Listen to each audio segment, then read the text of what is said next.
కథాభిమానులకు నమస్సులు. ఈరోజు మీకు నేను వినిపించబోయే కథ పేరు అదృష్టహీనుడు.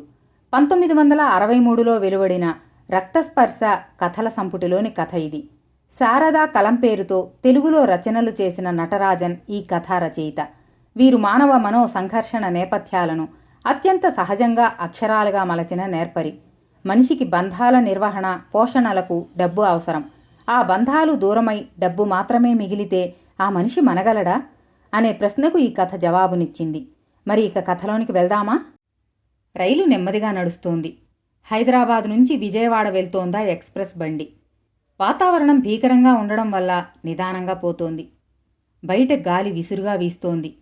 వర్షం ఎడతెరిపి లేకుండా భయానకంగా కురుస్తూ ఉంది. చాలా చోట్ల పట్టాల మీదుగా ప్రవహిస్తోంది వర్షపు నీరు. ఎక్స్ప్రెస్లో జనం కిటకిటలాడుతున్నారు. రాత్రి 11 గంటలవుతోంది. అంతా కటిక చీకటి. సగానికి పైగా ప్రయాణికులు అప్పటికే నిద్రలో పడ్డారు. పిల్లాజల్లా గప్చిప్గా సుషుప్తిలో ఉన్నారు. కొందరు మొండిఘటాలు మాత్రం చలిని, గాలిని, వర్షాన్ని లెక్క చేయకుండా కిటికీల దగ్గర కూర్చుని బయటి బీభత్సాన్ని చూస్తున్నారు. రైలుబండిలోని దీపాల వెలుగులో అద్దాల కిటికీ మీద పడే చినుకుల ఉధృతాన్ని చూస్తూ కూర్చున్నాడు 3వ తరగతి ప్రయాణికుడు సత్యనారాయణ. అతను కిటికీకి దగ్గరగా కూర్చుని గాఢమైన ఆలోచనలో పడి ఉన్నాడు. అతని బాహ్యనేత్రాలు ప్రకృతి విలయాన్ని చూస్తున్నాయి గాని మనస్సు మాత్రం అంతకంటే తీవ్రమైన సంక్షోభంలో పడి అల్లాడుతోంది. సత్యనారాయణ ఉద్యోగం కోసం హైదరాబాదు వచ్చాడు. సంవత్సర క్రితం భార్యా పిల్లలతో సహా. తాత్కాలికంగా ఓ ఉద్యోగం దొరికింది కూడా. హైదరాబాదు నగరంలో 60 రూపాయల ఆధారంతో ఈ సంవత్సర కాలం గడిపాడు. భార్య రోజూ ఏదో లేదనే పాట పాడుతూనే ఉంది గాని సత్యం ఏమీ లేదనే నిరామయావస్థ కంటే 60 రూపాయలన్నా వస్తున్నాయనే ఆశతో కులాసాగా కాలం వెళ్లబుచ్చుతున్నాడు. ఇతని భార్య సావిత్రి చామనఛాయగా బక్కపీచుగా ఉంది. అతనికి అనుకూలంగా ఉంటుంది. వాళ్ళ 2 మగపిల్లలు ఇంకా చిన్నవాళ్లు. చిన్నాడికి సంవత్సరం. పిల్లలు సత్యం పోలికగా ఎర్రగా బొద్దుగా ఉంటారు. ఇదొక ప్రత్యేక కారణం వాళ్లంటే పంచప్రాణాలుగా ఉండటానికి. ఆ 3వ తరగతి పెట్టే జనసమర్థంతో నిండి కిటకిటలాడుతోంది. విజయవాడ వెళ్లేవాళ్లు 60 మందికి పైగా ఉన్నారందులో. కొంతసేపటి క్రితం వరకు మెలకువగా ఉన్న 10-12 మంది కూడా ఇప్పుడు కూర్చున్న పళంగా జోగుతున్నారు. సత్యం కిటికీ నుంచి దృష్టి మరల్చి లోపలికి చూశాడు. ఎదురుగా ఉన్న సీటులోనే సావిత్రి కూర్చుని నిద్రపోతుంది. ఆమె ఒడిలో పడి నిద్రపోతున్నారు పిల్లలిద్దరూ. క్యారేజీలోని దీపాలు అట్టే ప్రకాశంగా వెలగడం లేదు. సత్యనారాయణకు ఎదురుగా కూర్చుని ఉన్న లావాటాయన మాత్రమే మేలుకొని ఉండి దూరంగా బయట జరుగుతున్న ప్రకృతి కోలాహలాన్ని అతి శ్రద్ధగా పరీక్షిస్తున్నారు. ఆయన దుస్తుల్ని బట్టి ఆయన నైజాం నివాసి అని తేలిగ్గా తెలుస్తోంది. సత్యం జేబులో నుంచి ఓ బీడీ తీసి వెలిగించాడు. అతనికి మౌనం భరించడం రాను రాను కష్టంగా ఉంది. ఆ క్షణాన రైలు చేసే చప్పుడు, ఉరుముల ధ్వని, వానగాలి విసురు తప్ప మిగతా రైలు అంతటా నిశ్శబ్దంగానే ఉంది. సత్యం తిరిగి ఆలోచనలో పడ్డాడు. ఎలాగో 9-10 నెలల పాటు నెమ్మదిగా కాలం గడుపుకొన్న అతనికి వారం క్రిందట ఉద్యోగం నుంచి విరమించమని ఆర్డరు జారీ అయింది. ఆ కంపెనీ మేనేజరు తన కింద జీతగాళ్లందరికీ ఆర్డర్ జారీ చేశాడు. తలా 500 రూపాయలు డిపాజిట్లు కట్టాలని, కట్టలేని వాళ్లని విరమించుకోమని. సత్యం నోరు మూసుకుని విరమించుకోవాల్సి వచ్చింది. అతని దగ్గర అంత మొత్తం ఎక్కడిది? భార్య తరపు వారు కూడా బీదవారే కావడం వల్ల అటు నుంచి సానుభూతి ప్రకటనలు తప్ప మరో ప్రయోజనం ఆశించడానికి వీల్లేకపోయింది. సత్యం తనకా నెల రావాల్సిన జీతం బాకీ తీసుకుని విజయవాడ ప్రయాణమైనాడు. తిరిగి నిరుద్యోగం, పస్తులు, అప్పులు. సత్యానికి రైలు బయట గాఢాంధకారం లాగా తోచింది తన భవిష్యత్తు. అతని మనస్సు విరిగిపోయింది. ఏ ఆశ లేకుండా నీరసంగా బతకడం ఎంత దుర్భరం! సత్యం ఈ ఆలోచనల్ని భరించలేకపోతున్నాడు. సత్యం ఇలా ఆలోచనల్లో ఉండగానే అతనికి ఎదురుగా కూర్చొని ఉన్న షావుకారు మెల్లగా ప్రారంభించాడు. ఇలాంటి సంభాషణలు వాతావరణం గురించి ఆరంభించడం మామూలు గనుక ఆయన, ఏంటండి ఈ వర్షాలు, నేనెరగను ఈ 30 ఏళ్లుగా అన్నాడు సత్యాన్నుద్దేశించి. సత్యం కొంచెం రిలీఫ్ దొరికినందుకు సంతోషిస్తూ, నిజమేనండి, ఏదో విలయం వచ్చిన మాదిరిగా ఉంది ఈ వాన, ఈ గాలి ఏమిటో అన్నాడు. షావుకారు, మీదే ఊరు పంతులుగారు అన్నాడు చాలా సహజంగా. రైల్వే సంభాషణల్లో పరస్పర కుశల ప్రశ్నలు సహజం. సత్యం, విజయవాడ దగ్గర రామవరప్పాడు అని సమాధానం చెప్పి, మీరు ఎందాక అని తిరిగి ప్రశ్నించాడు. షావుకారు గారు తన పక్కనే అతి జాగ్రత్తగా ఉంచుకొని కావిలించుకుని ఉన్న చిన్న తోలు పెట్టిని మరీ దగ్గరికి లాక్కుంటూ, బెజవాడ దాకా వెళ్తున్నానండి, వెధవ రైలు నడవదే, పేరేమో ఎక్స్ప్రెస్సు అని విసుక్కున్నాడు. సత్యం ఆయన పక్కనే ఉన్న తోలుపెట్టె వైపు చూశాడు. అంత ప్రేమగా దాన్ని కావిలించుకుంటున్నాడంటే అది డబ్బున్న పెట్టె అయి ఉండాలి. డబ్బు కంటే ప్రేమాస్పదమైన వస్తువే ఉంది ఈనాడు మనిషికి. పెళ్ళాం బిడ్డలు, అన్నదమ్ములు అన్నీ డబ్బు తరువాతే. డబ్బు ప్రధానం. డబ్బును ఎంత జాగ్రత్తగానైనా కాపాడటం అవసరం. అతను ఆలోచనలకు స్వస్తి చెప్పి, ఎలా పోతుందిలేండి, ఒక పక్క గాలివానాను, ఏదైనా ప్రమాదం సంభవిస్తే అందుకని అని ఆపేశాడు.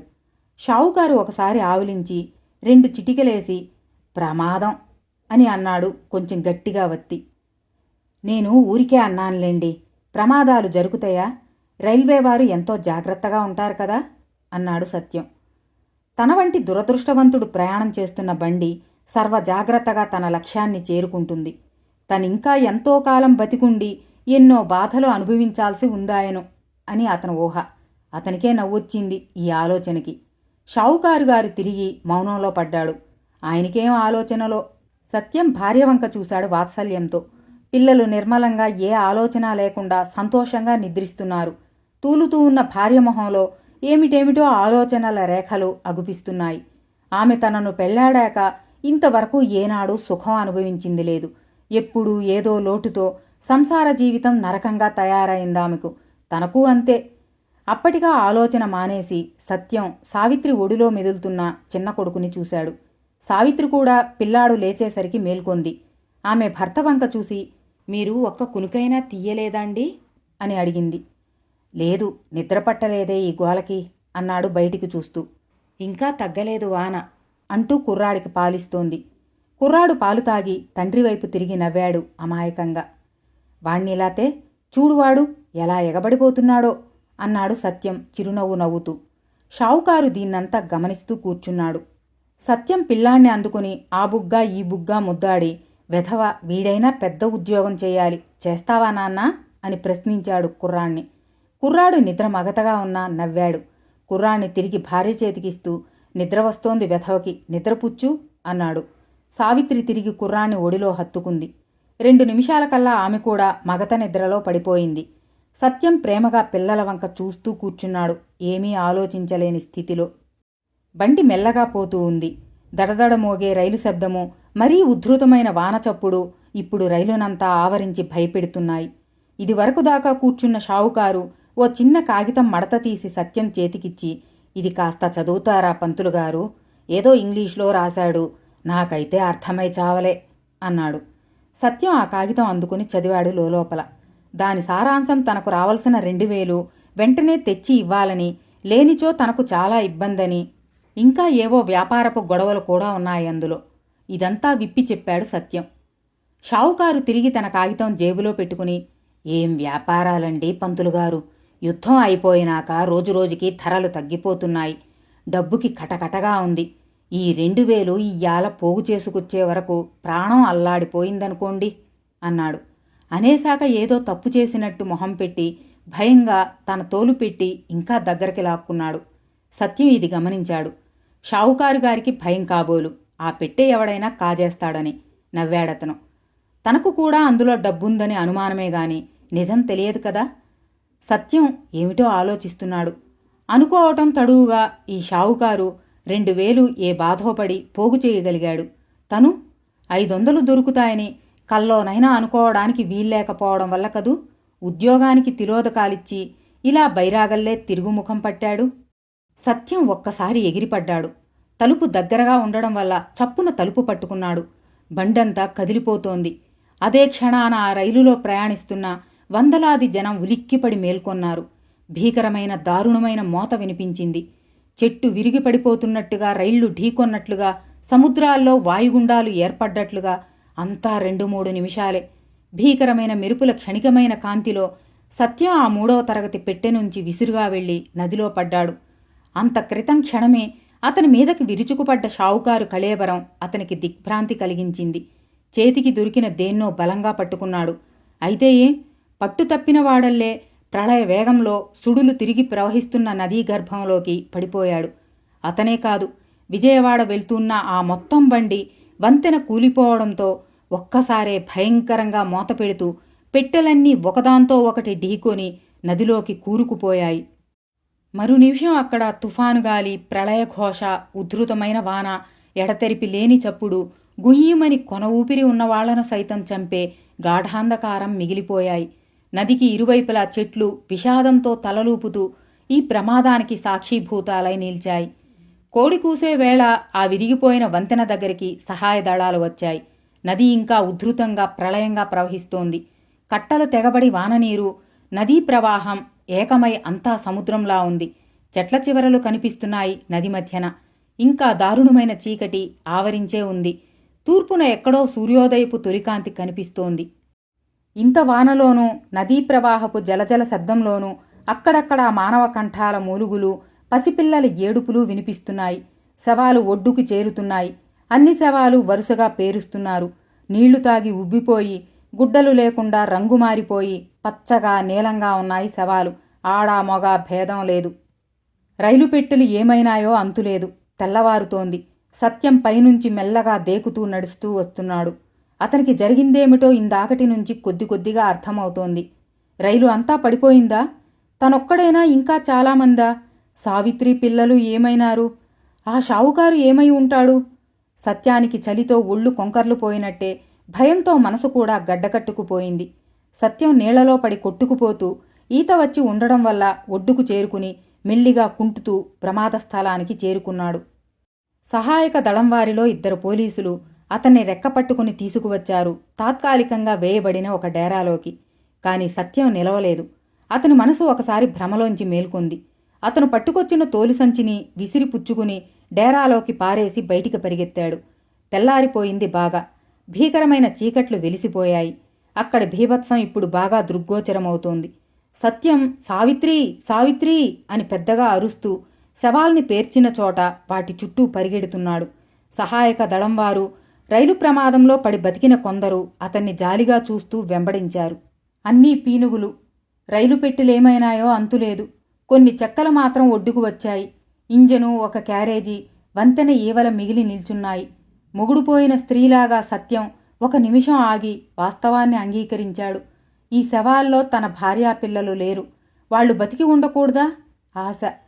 తిరిగి చిగిర్చిన ఆశతో ఆ శ్మశాన వాటికలో అతను సహాయకులలో ఒకణ్ణి అడిగాడు, ఇంకెవరైనా ప్రమాదం నుంచి బతికారాండి అని.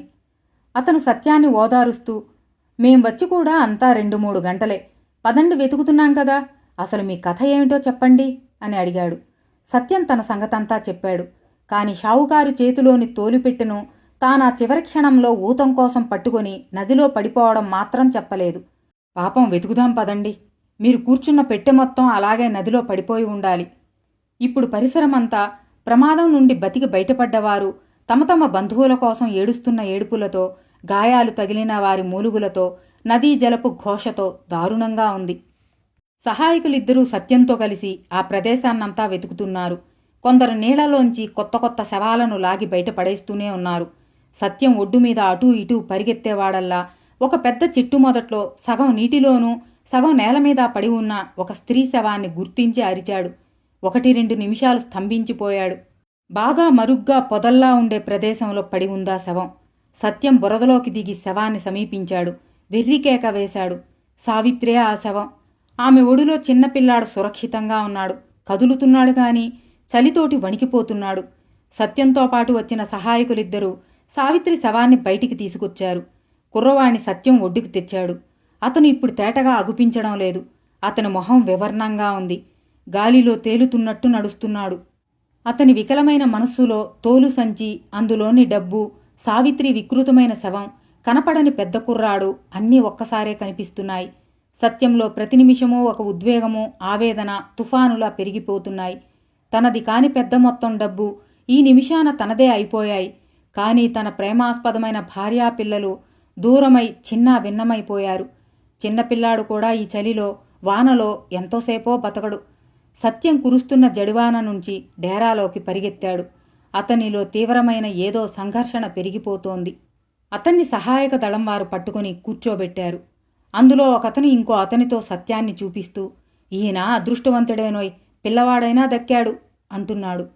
సత్యం డేరా మూలన పడుకోబెట్టి కొన ఊపిరితోటి మెదులుతున్న కుర్రాణ్ణి, ఆ పక్కనే ఉన్న తోలు సంచిని కేంద్రీకరించి ఒక్క చూపు చూస్తూ నిమిషం పాటు నిలబడ్డాడు. సావిత్రి, డబ్బు అతని మనసును రెండు వైపులా గుంజుతున్నాయి. నది ఒడ్డున దిక్కులేక పడి ఉన్న శవాలు, ముక్కలైన చేతులు కాళ్ళు అన్నీ అతని చుట్టూ తిరిగి చప్పట్లు చరుస్తున్నట్టుగా ఉంది. అతని మతి భ్రమించింది. అతను పెద్దగా సావిత్రి అని అరుస్తూ డేరా బయటికి పరిగెత్తాడు, సహాయకులు వెంటబడ్డా విదిలించుకుని. కథని విన్నారుగా. మనిషి జీవనానికి డబ్బు అవసరం, అలాగే అతని జీవితానికి బంధాలు అవసరం.